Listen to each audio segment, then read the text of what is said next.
आप सबको प्रभु यीशु मसीह के नाम से प्यार भरा जय मसीह की।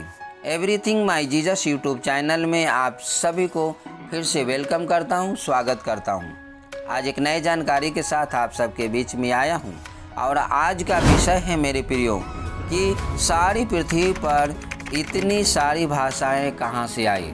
जी हाँ मेरे प्रियो, जैसा कि आज हम सब जानते हैं कि हर देश का अलग अलग भाषा है।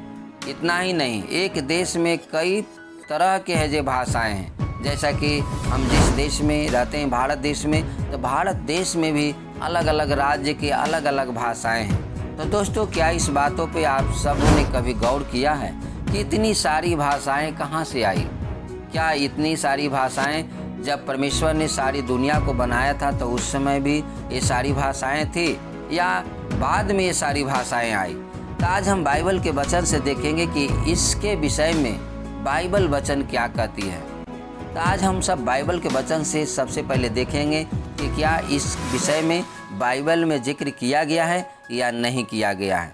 तो प्रियो, हम आप सबको उत्पत्ति अध्याय 11 के 1 आयत से 9 आयत को दिखाना चाहता हूँ। उसमें जब पढ़ेंगे तो भाषा में गड़बड़ी के विषय में बताया गया है। जैसा कि पहला आयत में बताता है कि सारी पृथ्वी पर एक ही भाषा और एक ही बोली थी। दोस्तों, यहाँ पे हम वचन देखते हैं कि वचन स्पष्ट करती है कि जब संसार को बनाए परमेश्वर ने सारी पृथ्वी को रचा तो उस समय मानव जाति में एक ही भाषा और एक ही बोली था। तो दोस्तों, आज इतना हम सब के बीच में भाषाएं और बोली कहाँ से आए, इसके विषय में आज हम लोग इस वचन से देखेंगे। जैसा कि दूसरी आयत कहता है, उस समय लोग पूरब की ओर चलते चलते सिनार देश में एक मैदान पाकर उसमें बस गए। और वो लोग जब उस समय चल रहे थे तो चलते चलते एक मैदान में गए जो सिनार देश में था, और वहाँ एक मैदान को पा करके वहाँ सारे वो लोग थे जो बस गए, वहाँ पे टिक गए। जैसा कि 3 आयत में बताता है, तब वे आपस में कहने लगे, आओ हम ईंट बना बना के भली भांति आग में पकाएं। और उन्होंने पत्थर के स्थान पर ईंट से और चूने के स्थान पर मिट्टी के गारे से काम लिया। दोस्तों, यहाँ 3 आयत में देखते हैं कि वो लोग एक योजना बनाते हैं कि हम लोग यहाँ पे मट्टी को है जे ईंट बना बना करके उसको आग में पकाएंगे और आग में पका करके उसे है जे एक गुम्मट है जे हम लोग घर को है जे तैयार करेंगे। ऐसा वो लोग है जो वहाँ पे एक योजना बना रहे हैं। और ये भी योजना बना रहे हैं कि मिट्टी के गाढ़े है जे लेप के द्वारा है जे उस ईंटों को जोड़ जोड़ करके उसे है जे तैयार करेंगे। जैसा कि 4 आयत में बताता है प्रियो, फिर उन्होंने कहा, आओ हम एक नगर और एक गुम्मट बना लें जिसकी चोटी आकाश से बातें करे। इस प्रकार से हम अपना नाम करें, ऐसा न हो कि हमको सारी पृथ्वी पर फैलना पड़े। दोस्तों, 4 आयत में देखते हैं कि वो लोग सारे लोग हैं जे एक होकर के एक योजना बनाते हैं, एक निर्णय लेते हैं कि एक नगर को बनाएंगे और एक ऐसा गुम्मट की चोटी को बनाएंगे जो आकाश से बातें करेंगे, जो परमेश्वर से बातें करेगा। डायरेक्ट परमेश्वर से बातें करने के लिए वो गुम्मट को बनाने के लिए वो लोग है जे बातें कर रहे थे और योजना बना रहे हैं। और वो लोग ये भी सोच रहे हैं कि हम लोग एक ऐसे गुम्मट तैयार करेंगे जो अपना नाम है जे हम लोगों का रोशन होगा, नाम है जे करें। और ये भी वो लोग है जो मन में प्लानिंग बना रहे हैं कि हम है जे यहाँ पे हम सारे लोग है जे बसेंगे, हम लोगों को सारी पृथ्वी पर भागना दौड़ना न पड़े, हम लोग अस्थायी रूप से इसी जगह पर, इसी स्थान पर, इसी मैदान में बस जाएंगे। दोस्तों, 5 आयत में कहता है, जब लोग नगर और गुम्मट बनाने लगे तब उन्हें देखने के लिए यहोवा उतर आया। मेरे प्यारे दोस्तों, यहाँ पे देखते हैं कि जब ये लोग प्लानिंग बना रहे थे और जब ये लोग गुम्मट बनाने लगे तो उसको देखने के लिए परमेश्वर है जे स्वर्ग से उतर आए और इन लोगों को कामों को है जे देखने लगे। जैसा कि 6 आयत में कहता है, और यहोवा ने कहा, मैं क्या देखता हूँ कि सब एक ही दल हैं और भाषा भी उन सब की एक ही है। और उन्होंने ऐसा ही काम भी आरंभ किया है।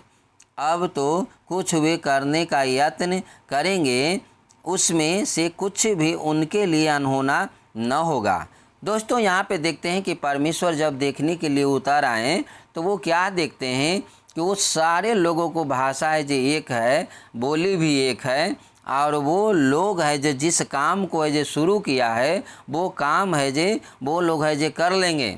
उस कामों को करने के लिए अनहोना नहीं है, क्योंकि वो एकता में हैं और उन लोगों का भाषा भी एक है और वो लोग है जो सम्मति के साथ है जो काम को शुरू किए हैं। जैसा कि 7 आयत में मेरे प्रियो कहता है, इसलिए आओ हम उतर के उनकी भाषा में गड़बड़ी डालें कि वे एक दूसरे की बोली को न समझ सके। प्रियो, यहाँ पे 7 आयत में स्पष्ट देखते हैं कि भाषा में कैसे है जे परमेश्वर है जे उन लोगों को है जे गड़बड़ी करते हैं।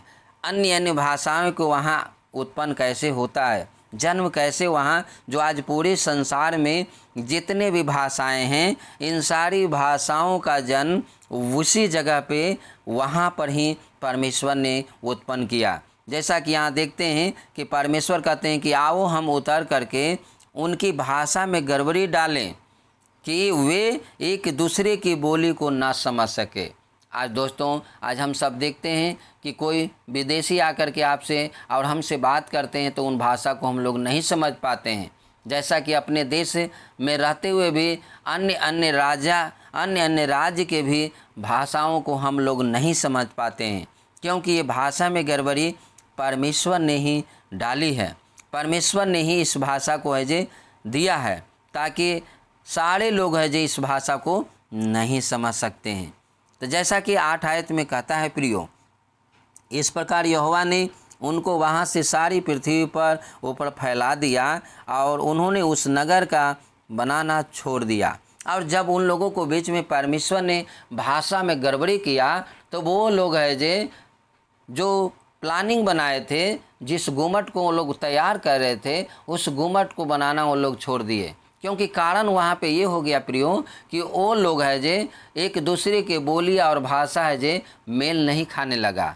अब वो ईंट मांगने लगे तो दूसरे को कुछ दूसरी भाषा समझ में आने लगा और वो लोग है जे वहाँ से वो लोग है जे एक दूसरे से अलग होने का निर्णय ले लिए। एक दूसरे से है जे वहाँ वाद विवाद उन लोग कर लिए, क्योंकि वहाँ जो एक भाषा और एक बोली था उन लोगों को बीच में नहीं रहा। इसी कारण से वो लोग है जे वहाँ से सारी पृथ्वी के ऊपर है जे फैल गए और परमेश्वर ने उन लोगों को सारी पृथ्वी के ऊपर है जे फैला दिया। और वो लोग जो नगर बना रहे थे उस नगर को बनाने का प्लानिंग उन्होंने छोड़ दिया, कैंसिल कर दिया। जैसा कि 9 आयत में देखते हैं, वचन बताती है कि इस कारण उस नगर का नाम बेबीलोन पड़ा, क्योंकि वह सारी पृथ्वी की भाषा में जो गड़बड़ी है वह यहोवा ने वहीं डाली और वहीं से यहोवा ने मनुष्यों को सारी पृथ्वी के ऊपर फैला दिया।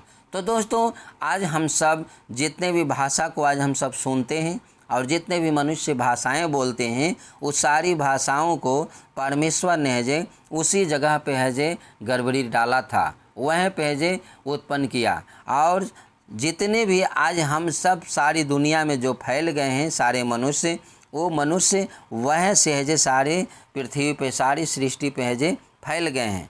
जैसा कि बाइबल बताती है कि यहोवा ने वहाँ से क्या किया, मनुष्यों को सारी पृथ्वी के ऊपर फैला दिया।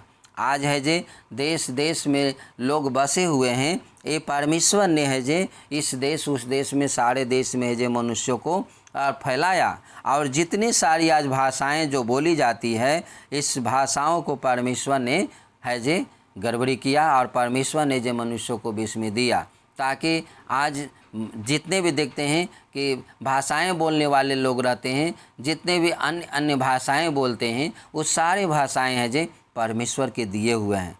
तो दोस्तों, आज की जो नई जानकारी है उस जानकारी से मैं आशा करता हूं कि आप कुछ समझ पाए होंगे, आप जान पाए होंगे कि भाषा के उत्पन्न कहाँ से हुआ है। जी, अन्य अन्य भाषाएं जितने भी भाषाएं जो आज हम सब सुनते हैं और हम सब बोलते हैं, ये सारे भाषाएं की उत्पत्ति कहाँ से हुई। तो दोस्तों, आज हम सबों ने बाइबल से देखा कि परमेश्वर ने बेबीलोन से जो भाषाएं हैं जो गड़बड़ी हुआ वो बेबीलोन से गड़बड़ी हुआ, और वहीं से परमेश्वर ने मनुष्यों को सारे है जे पृथ्वी पे फैला दिए, सारे पृथ्वी पे है जे इधर उधर तितर बितर कर दिए, ताकि लोग है जे अलग अलग हट करके रहे, अलग अलग है जे अपने अपने समुदाय बन कर के रहे। तो दोस्तों आज हम सब देखते हैं कि जो जो भाषा बोलने वाले लोग रहते हैं अपने अपने स्थान पे अलग अलग रहते हैं और एकता के साथ है जो रहते हैं और अपने एक समुदाय बना के रखते हैं। तो दोस्तों मैं आशा करता हूं कि आज के एक नए जानकारी से आप सब आशीष को ज़रूर पाए होंगे। अगर वीडियो अच्छा लगा तो वीडियो को लाइक कर दें, अगर चैनल पे आप नए चैनल को सब्सक्राइब करके बेल आइकन ऑल को ज़रूर दबा दें, ताकि अगले वीडियो जब भी मैं डालूँ वो आप तक आसानी से पहुँच सके। तो आप सबको बहुत बहुत धन्यवाद। आप अपना ख्याल रखें, मिलते हैं नेक्स्ट वीडियो में। तब तक आप सबको जय मसीह की। God bless you.